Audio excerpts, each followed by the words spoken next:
श्रमदान हो गाइज ल श्रमदान ओ सचिवज्यू नमस्कार ल पाइप बोक्दैछौँ हामी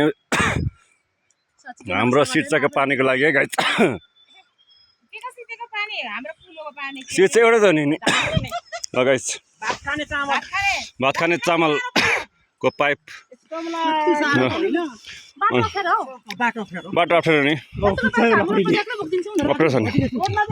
हो नि एक्लै पुरै एक्लै गाइजले एक्लै बोक्छु भने त नि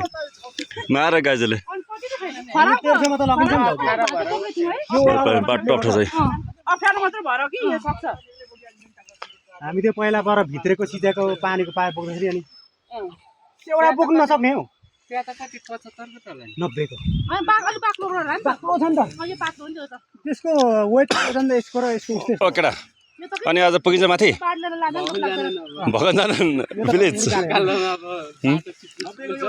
हो र भइहाल्छ पुऱ्याउनु पर्छ अझै आउँदैछ तल पनि पाइपहरू आज माथि पुगिसकेछ अझै 90 को त